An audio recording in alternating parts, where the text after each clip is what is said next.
이 제목은, 이 질문은 자주 묵상할 필요가 있는 질문입니다. 자기 자신에게 자꾸 물어봐야 돼. 예. 여러분, 사람이 죽으면 어떻게 될까요? 정말 천국이란 곳이 있을까요? 여러분이 죽었다고 상상해 보세요. 내 죽었다. 어디가 있을 것 같아요?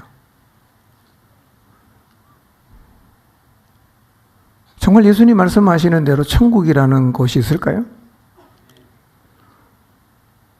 그리고 예수님을 안 믿고 죄 가운데 살다가 죽었어요. 어디 갑니까? 지옥 가지요. 진짜 지옥이 있을까요?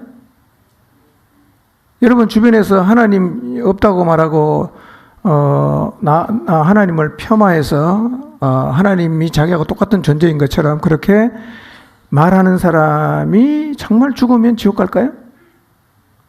거기서 영원토록 형벌을 받고 고통을 누리며 살까요? 여러분 남편도요? 여러분 자식도요? 정말 그럴까요?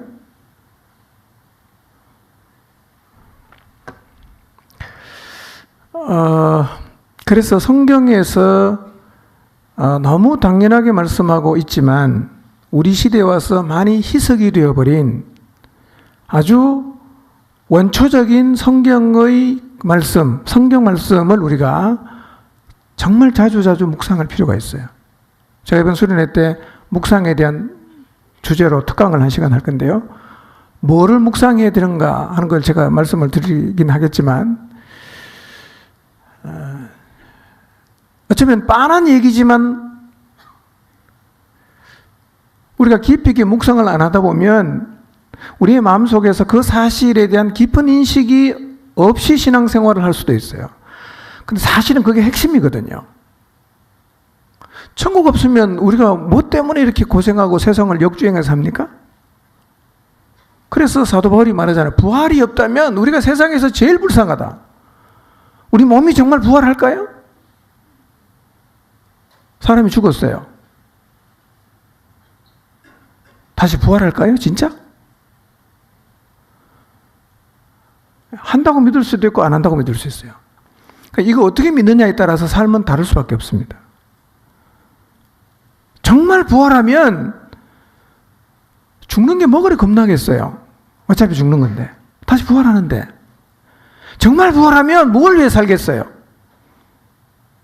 눈에 보이는 걸로 인생 살겠어요?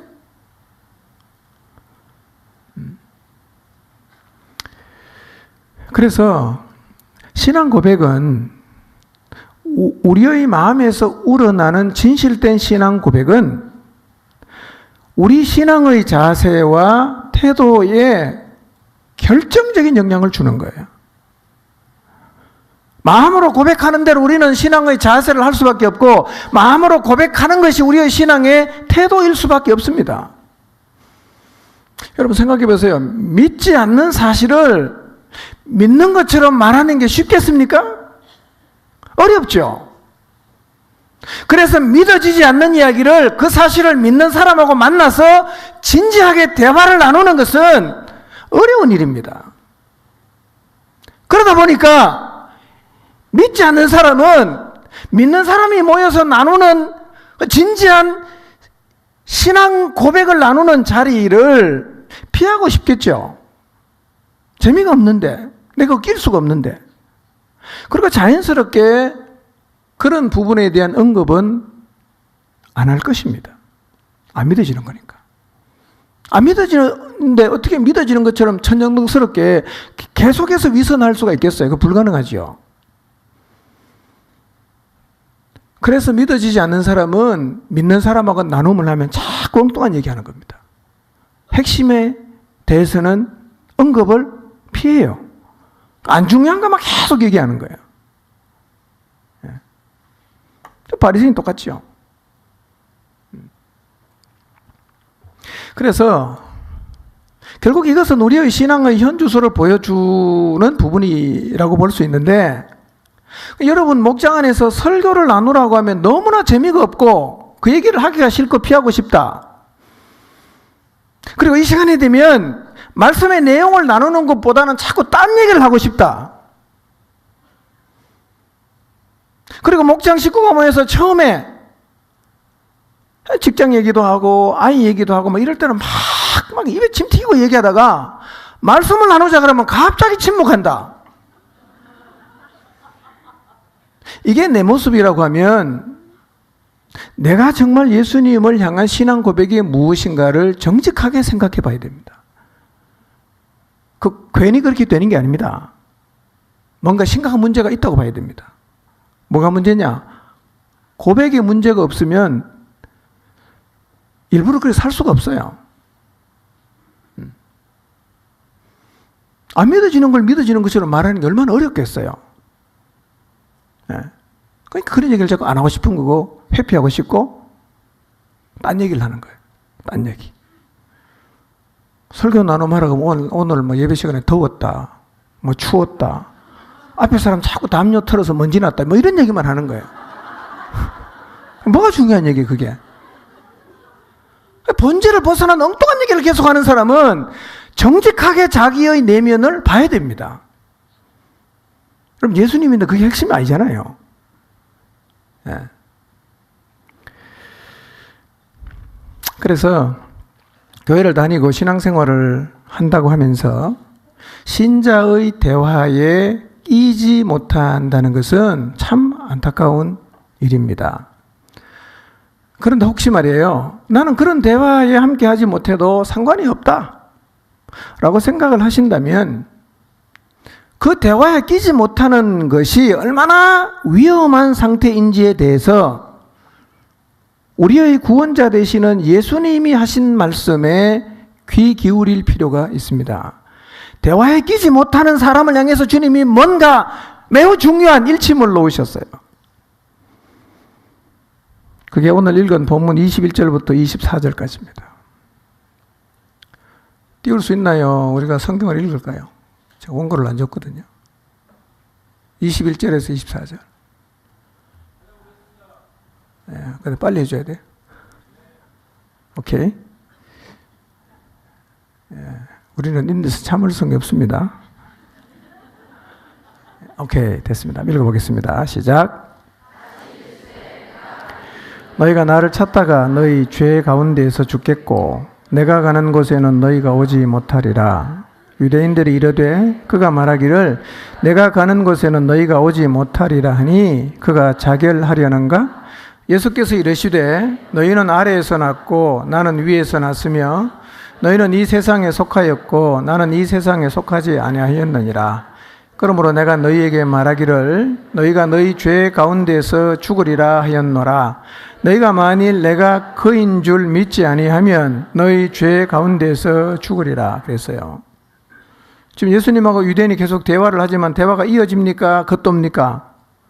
겉돌지요. 하다가 안 되면 또 뭐라고 묻습니까? 당신 누굽니까? 맨날 얘기가 뱅뱅 도는 거예요. 이렇게 대화가 안 되는 사람을 향해서 예수님이 하신 말씀이 뭐냐면 너희가 만일 내가 그인 줄 믿지 않으면 어떻게 된다고요? 너희 죄 가운데서 죽음으로 끝난다는 거예요. 무서운 말씀 아닙니까? 그러니까 여러분 교회를 다니면서도 신자의 대화에 끼면 도대체 대화가 안 되고 재미도 없고 피하고 싶고 엉뚱한 얘기를 계속한다는 얘기는 결국은 여러분의 신앙 고백에 문제가 있다는 얘기인데 그런 상태를 계속 유지해 가면 어떻게 됩니까? 예수 그리스도를 향해서 그분이 하나님의 아들이라는 고백이 없이 계속 가면 죄 가운데서 살다가 끝나는 거예요. 위험한 상태입니다, 그게요. 그러니까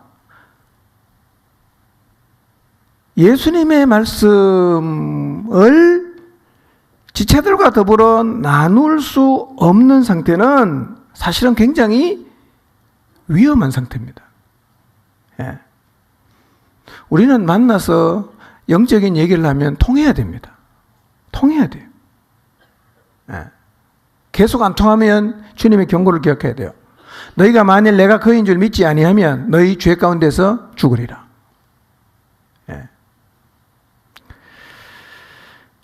예수님 말씀은 이거죠. 기원에 대한 얘기를 하는 거예요. 너희의 기원은 땅에 있고 나의 기원은 하늘에 있다. 내가 그인 줄 믿어라. 내가 너희의 죄를 대속하기 위해서 이 땅에 보낸 하나님의 아들 구원자임을 믿어라. 그인 줄을 믿지 않으면 너희 죄 가운데서 죽는다. 예수님께서 그렇게 말씀하셨어요. 그러니까 하나님의 말씀을 들으면 이해가 되고 받아들여지고 복음의 내용을 가지고 깊은 교감을 나눌 수 있다는 자체는 참 은혜입니다. 복이지요. 근데 그게 계속 안 된다. 이거 쉽게 생각할 문제는 아닙니다.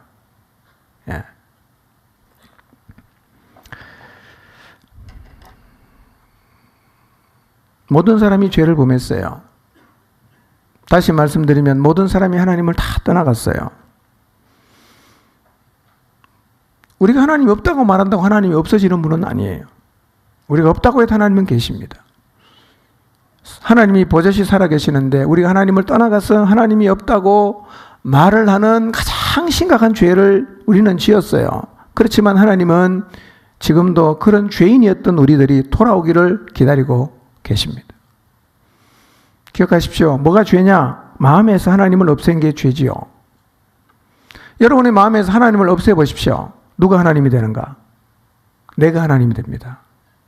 인간은 하나님의 형상을 가진 자들이기 때문에 자기 위에 계신 하나님을 부정해서 없애버리고 나면 반드시 자기가 하나님이라고 나서게 되어 있어요.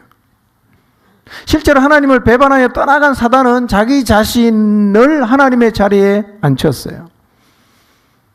오늘날 보십시오. 하나님을 떠나간 사람들은 다 자기가 하나님인 것처럼 행세를 합니다. 얼마나 무서운 죄인지 몰라요. 이렇게 하나님을 떠나가서 자기 자신이 하나님으로 착각하는 죄 가운데 살다가 죽으면 그 사람은 죄의 형벌을 받게 되는데 그 형벌이 바로 지옥에 떨어지는 겁니다. 이 형벌을 어떻게 면할 수 있는가? 예수 그리스도께서 그인 줄을 믿어야 됩니다. 구원자임을 믿어야 됩니다. 그분은 신적 기원을 가지신 하늘의 기원을 누신 하나님의 아들이라는 사실을 믿어야 됩니다.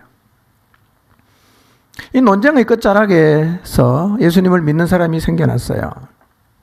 낮 시간에 말씀드린 것처럼 아마 이 사람들은 예수님과 유대인의 논쟁을 다 듣고 나서 예수님의 편에 서기로 자기 자신의 입장을 정리한 사람들로 보입니다. 그런데 예수님께서는 예수님을 믿기로 결정한 사람들을 향해서 진짜 믿는 게 무엇인지를 말씀하십니다. 그래서 30절은 이렇게 말하죠. 예수님이 자기를 믿은 유대인들에게 말씀하십니다.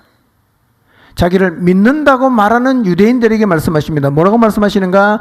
너희가 내 말에 거하면 참으로 내 제자가 된다. 이렇게 말씀하셨어요. 내 말에 거하면 참으로 내 제자가 된다. 우리가 고백하는 믿음의 동반해서 나타나야 되는 게 있습니다. 그게 뭐냐면 우리가 믿고 있는 그분의 말씀에 거하는 일입니다. 여러분, 예수님은 그냥 말로만 믿는다고 하는 것으로는 부족합니다. 참 제자의 표식이 있어요. 그게 뭐냐? 말씀에 거하는 것입니다. 오늘 우리의 모습을 돌아봤으면 좋겠어요. 나는 지금 예수님 말씀에 거하고 있는가? 나는 지금 예수님 말씀에 거하고 있는가?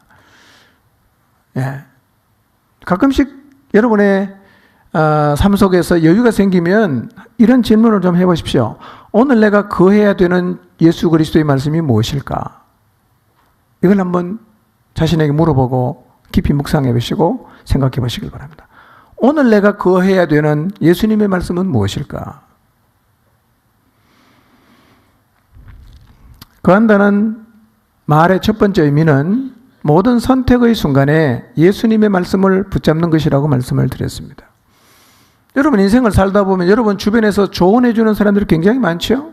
무슨 일을 하려고 해도 다 이래라 저래라 다 얘기를 해주죠. 안타까운 것은 예수님을 믿는다고 하는 사람들이 예수님 말은 안 듣고 사람들의 조언을 아주 충실하게 받아들이는 경우들을 보는데 그것은 참으로 안타까운 일이죠. 제자가 어떤 사람이냐? 많은 사람들의 조언이 있음에도 불구하고 최종적으로 그가 늘 붙잡는 것은 하나님의 말씀이어야 합니다. 하나님 말씀을 선택해서 그 말씀을 붙잡는 사람이 누구라고요? 제자예요. 그게 하나님 말씀에, 예수님 말씀에 거하는 것입니다. 여러분, 예수님의 말씀에 거하기로 작정하고 모든 상황 속에서 하나님의 말씀을 선택하는 이 신자의 선택이 불신자의 관점에서 보면 때로는 굉장히 어색하기도 하고 미친 짓처럼 보이기도 하고 엉뚱하게 보일 수도 있어요. 마리아가 옥합을 깨뜨렸어요. 베드로, 야고보, 안드레, 요한, 배도 버리고 그물도 버리고 주님을 따라갔어요. 삭개오가 예수님을 믿고 나서 그가 평생 동안 인생의 목적으로 삼고 살아왔던 돈을 그냥 다 나눠줘 버렸습니다.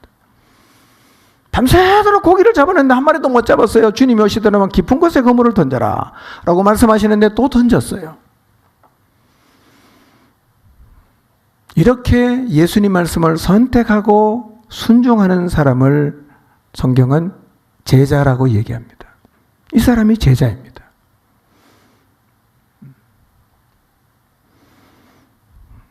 여러분, 여러분의 삶의 모든 상황 속에서 사람들이 많은 얘기를 여러분에게 넣어주겠지만 어떤 사람은 자기의 경험을 가지고 어떤 사람은 자기의 전문 지식을 가지고 여러분에게 얘기를 해주겠지만 그러나 언제라도 선택을 할 때는 하나님의 말씀을 붙잡고 그 말씀을 따르는 선택을 만약에 여러분이 하고 있다면 여러분 훌륭한 제자입니다.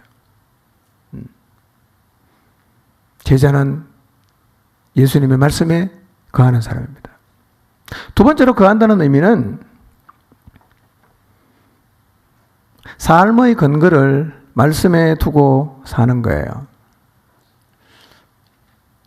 여러분, 누구를 만나서 얘기를 해봐도 다 나름대로 자기의 삶을 살아가는 방식이 다 있어요. 어떤 사람은 이걸 중요하게 생각하고 어떤 사람도 이걸 중요하게 생각하고 다 달라요. 근데 누구라도 자기가 지금처럼 살기로 선택을 한 데는 근거가 있어요. 그냥 사는 게 아니에요. 어느 순간 그게 중요하다고 받아들였습니다. 어느 순간 그거를 잡아야 된다고 확신을 했어요. 그래서 지금 내가 그렇게 살고 있는 거예요. 요즘 젊은이들이 페미니즘을 선택을 많이 합니다. 어떻게 선택했을까? 한 권의 책을 보고 읽어보고 선택했을 수도 있고 그게 멋있어 보이기 때문에 그렇게 살기로 선택했을 수도 있어요. 결혼을 하지 않기로 선택했다. 그것도 이유가 있을 거예요. 오직 내 가정, 내 자식에게만 올인하며 살겠다. 그것도 이유가 있을 거예요. 난 오직 주님에게만 내가 올인해서 살겠다. 그것도 뭔가 이유가 있을 거예요. 내가 무언가를 중요하게 생각하든지 간에 그렇게 살아가겠다고 결정을 했다는 얘기는 뭔가 다 근거가 있다는 얘기죠. 제자가 어떤 사람이냐?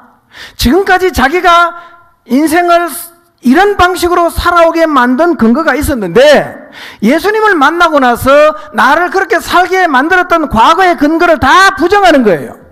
이제는 오직 하나님의 말씀에만 근거를 두고 살아가기로 작정하고 결정한 사람을 성경은 제자라고 말합니다. 과거와는 완전히 다른 방식의 삶을 사는 거죠. 왜 그게 가능합니까? 과거에 나라와 하여금 그렇게 살게 만든 근거가 있었는데 내가 주님을 만나고 나서는 그걸 다 버리는 거예요. 그 다음에 이제는 예수 그리스도의 말씀만이 내 삶의 근거가 됩니다. 그래서 그 말씀을 따라가는 거예요. 이게 바로 예수님 믿고 변한다는 말의 의미입니다. 이렇게 변하는 거예요. 예. 그냥 하나님 말씀을 내 삶의 근거로 두고 살겠다라는 이 믿음의 결단이 있으면 삶은 변할 수밖에 없는 거예요. 예. 인도하는 방향이 완전히 다르기 때문에요. 그래서 예수님을 믿고 말씀에 거하는 삶을 살기를 시작하면 과거에 영향을 받지 않습니다. 과거에는 가정에 자녀에게 올인했어요. 과거에는 돈을 목적으로 살았어요. 과거에는 즐기는 게 인생의 목적이었습니다. 그러나 이제는 더 이상 그렇게 살지 않습니다. 이제는 삶의 의미와 목적을 오직 하나님 말씀에 두어요. 말씀이 내 삶의 근거가 되었습니다. 이제 더 이상 보이는 것을 추구하지 않습니다. 왜냐하면 보이는 것은 잠깐이라는 하나님 말씀을 믿기 때문입니다. 참 제자는 땅에다가 장막말뚝을 깊이 박질 않습니다. 참제자는 보이는 이 세상의 명예와 권력과 이생의 자랑을 추구하지 않습니다. 그리고 제자는 이제 보이지 않는 것을 추구하며 삽니다. 보이지 않는 것이 영원하다는 사실을 믿기 때문에 예수님이 말씀하신 것처럼 하나님의 나라와 의를 구하며 살아갑니다. 제자는 하나님의 나라, 주님이 통치하시는 나라, 천국을 사모하며 살아가는 사람입니다. 제자는 이 세상을 사단이 지배하고 있고 거짓말로 미혹해서 신자들까지도 넘어뜨리려 한다라는 사실을 알고 이 땅에서 벌어지고 있는 신자와 사단 사이에 일어나는 이 영적인 전쟁을 인식을 합니다. 그래서 언제나 말씀과 기도로 무장하는 일에 최선을 다합니다. 제자는 영원한 세계를 믿습니다. 그래서 자신의 인생을 하늘에 쌓는 삶을 살아가려고 노력합니다. 이렇게 제자는 자기 삶의 근거를 이제는 과거에는 다른 어떤 것에 뒀지만 이제는 오직 하나님 말씀에 자기의 삶의 근거를 둡니다. 어떻게 이런 삶이 가능할까요?